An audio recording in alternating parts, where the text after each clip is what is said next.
En el día de hoy presentaremos la cápsula científica de la corteza cerebral, presentado por Estefanía Yana Monroy, Surian Suriri Castro, Narly Torres Díaz, Julie Tatiana Gutiérrez, estudiantes de la Corporación Universitaria Minuto de Dios de la Facultad de Psicología.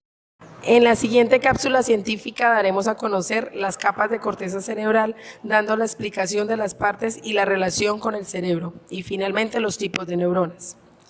La corteza cerebral hace referencia al estrato exterior del cerebro. Esta capa está formada por una fina película de tejidos nervioso que envuelve la superficie de los hemisferios cerebrales, gracias al correcto funcionamiento de la corteza cerebral. Los humanos tenemos la capacidad de percibir aquello que nos ocurre y rodea, así como de imaginar, pensar, tener capacidad de juicio y decisión. Finalmente, la capacidad de entender y producir el lenguaje. La corteza cerebral es una fina capa de neuronas y conexiones neuronales. Esta no es homogénea. Dentro de la morfología de la corteza cerebral, las cisuras más importantes son las siguientes: la cisura central o de Rolando, la cisura lateral o de Silvi, la cisura parieto-occipital y la cisura longitudinal, que es la que separa los dos hemisferios, el derecho e izquierdo. Las cisuras marcan límites en la superficie cortical y la dividen en los 4 grandes lóbulos: el lóbulo frontal, el lóbulo parietal, el lóbulo occipital y el lóbulo temporal. De la corteza cerebral se divide en 3 tipos: arquicorteza, paleocorteza, neocorteza. Dentro de ellas se encuentran 6 capas. Capa molecular. La capa molecular, también conocida como capa plexiforme, es la región más superficial de la corteza cerebral y por lo tanto la de más nueva aparición. Consta de una red densa de fibras nerviosas que se encuentran orientadas tangencialmente. Estas fibras derivan de dendritas de células piramidales y fusiformes, los axones de las células estrelladas y de Martinotti. Capa granular externa. La capa granular externa es la segunda región más superficial del córtex y se encuentra por debajo de la capa molecular. Contiene un gran número de pequeñas células piramidales y estrelladas. Capa piramidal externa. La capa piramidal externa, tal y como su propio nombre indica, está compuesta por células piramidales. Se caracteriza por presentar una forma irregular, es decir, el tamaño de la capa incrementa desde el límite superficial hasta el límite más profundo. Capa granular interna. La capa granular interna está compuesta por células estrelladas que se disponen en forma muy compacta. Posee una elevada concentración de fibras dispuestas horizontalmente, conocidas como la banda externa de Baillier. Capa ganglionar.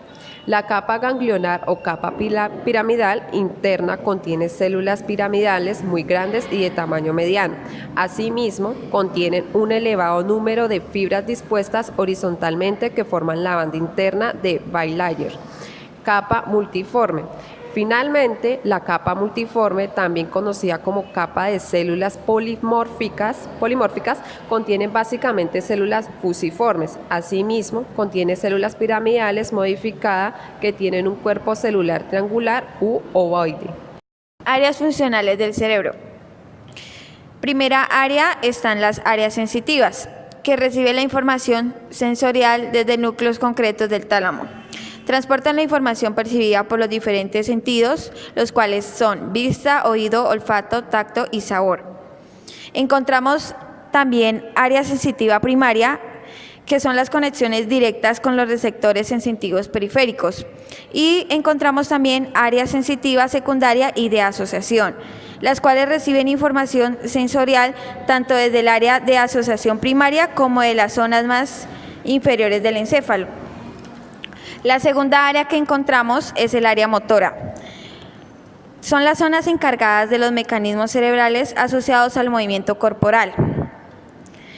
Encontramos también el área motora primaria, que se encarga de iniciar los procesos cerebrales relacionados con el movimiento, y el área del lenguaje de Broca, que son involucrados con la producción del lenguaje. La tercera es el área de asociación, las cuales hacen posible la existencia de las funciones mentales más complejas y abstractas, tales como los mecanismos de memoria y cognición. El dominio de las emociones, la capacidad de razonar y la voluntad también tienen influencia en el desarrollo de la personalidad y la inteligencia. Tipos de neuronas, clasificación según su morfología. Están las unipolares, que son aquellas que poseen una sola prolongación de doble sentido que sale del soma y que actúa a la vez como dendrita y como axón, que es la entrada y la salida. Estas suelen ser neuronas sensoriales, es decir, son aferentes. En las bipolares tienen dos extensiones citoplasmáticas llamadas prolongaciones, que salen del soma. Una actúa como una dendrita de entrada y la otra actúa como un axón de salida. Estas se suelen localizar en la retina, en la cóclea, en el vestíbulo y la mucosa olfatoria. En las multipolares son las que más abundan en nuestro sistema nervioso central, ya que poseen un gran número de prolongaciones de entrada, que son las dendritas, y una sola salida, que es el axón. Estas se encuentran en el cerebro o la médula espinal.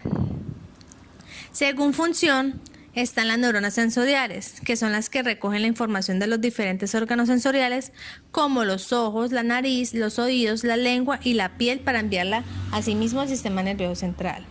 En las neuronas motoras, estas envían información desde el sistema nervioso central a los músculos esqueléticos, como lo conocemos las motoneuronas somáticas, y así efectuar movimiento o al músculo liso o ganglios del sistema nervioso central, como lo son las motoneuronas viscerales. Y para finalizar están las interneuronas, que es también conocida como una neurona integradora o de asociación que conecta con otras neuronas, pero nunca con receptores sensoriales o con fibras musculares. Se encarga de realizar funciones más complejas y actúa en los actos reflejos.